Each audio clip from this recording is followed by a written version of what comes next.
Hello everyone, আসসালামু আলাইকুম। Welcome to my mini blog. তো সেদিন লাঞ্চের জন্য আম্মু কাঁচা কাঁঠাল আর গরুর মাংস দিয়ে এই কারিটা রান্না করেছিল। অ্যান্ড ট্রাস্ট মি গাইস, এই কারিটা যে এত বেশি মজা আপনারা না খেলে একদম বুঝতেই পারবেন না।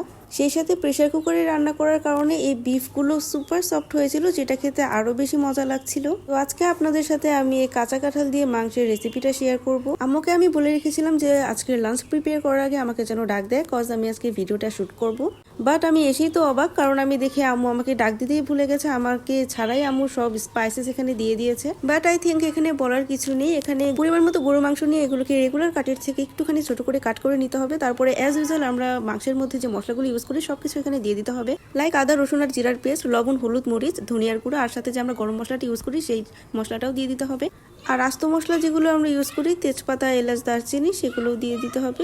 লবঙ্গ, গোলমরিচ এগুলো আস্ত চাইলে এগুলোও দিয়ে দিতে পারেন। তো এই সব স্পাইসেসগুলো দিয়ে আম্মু মাংসের সাথে খুব ভালো মতো হাত দিয়ে মিক্স করে নিল। তারপর পরিমাণ মতো পানি দিয়ে এগুলোকে এখন প্রেসার কুকারে 6টা সিটি দিয়ে নিতে হবে। যেহেতু প্রেসার কুকারে, তাই পানিটা একটু কমই দিতে হবে। আর এই তো হলো সেই কাঁচা কাঁঠাল, আজকের মেইন ইনগ্রিডিয়েন্টস। আর এগুলো কিন্তু ফ্রোজেন করা কাঁচা কাঁঠাল, লবণ আর হলুদ দিয়ে এটা একটুখানি ভাপিয়ে নেওয়া আছে। তারপর এটা ফ্রিজে রেখে দিয়েছিলাম। এখন এটাকে বের করে ডিরেক্ট ইউজ করা যাবে।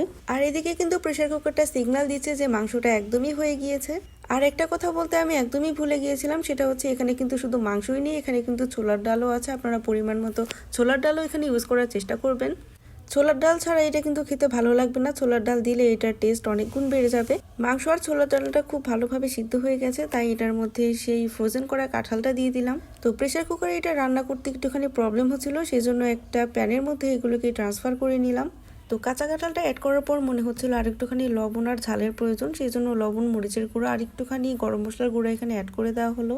তারপর সবকিছুকে নেড়েচেড়ে একটুখানি মিক্স করে নিতে হবে। আর কাঁঠালটা কিন্তু সিদ্ধ করা ছিল না, হালকা একটু ভাপিয়ে নেওয়া ছিল। সেই জন্য এই কাঁঠালটাকে ভালো মতো কুক করে নেওয়ার জন্য এর মধ্যে সামান্য পরিমাণ পানি অ্যাড করে দিতে হবে আর খুব ভালো মতো এটাকে কুক করে নিতে হবে। আর এই তো এটা কিন্তু প্রায় হয়ে গিয়েছে। আর এটাতে কিন্তু বেশি ঝোল থাকলে ভালো লাগবে না, এরকম হালকা হালকা মাখো মাখো ঝোল থাকলেই ভালো লাগবে। সেজন্য এটাকে এভাবেই রান্না করার চেষ্টা করবেন। এটা দেখে বোঝা যাচ্ছে কিনা এটা বলতে পারবো না, কিন্তু এটা খেতে কিন্তু বেশ মজা ছিল। আর এটা রান্নার সময় কিন্তু চারদিকে খুব সুন্দর একটা স্মেল ছড়িয়ে গিয়েছিল। তো কাঁচা কাঁঠাল তো সবসময় পাওয়া যায় না, বাট আপনারা যারা ফ্রোজেন করে রেখেছেন কাঁচা কাঁঠাল, তারা কিন্তু একবার হলে এভাবে বানিয়ে দেখবেন। আর কারা কারা এভাবে বানিয়ে খেয়েছেন অলরেডি, সেটা কিন্তু অবশ্যই কমেন্ট করে জানাবেন। তো রান্নাটা হওয়ার সাথে সাথেই কিন্তু আমি লাঞ্চ করা শুরু করে দিলাম। গরম গরম তরকারি, সেই সাথে গরম গরম ভাত, এটা কিন্তু খেতে খুবই ভালো লাগছিল। আমার ব্লগগুলো ভালো লাগলে অবশ্যই আমার ফেসবুক পেজটাকে একটা ফলো দিয়ে দিবেন।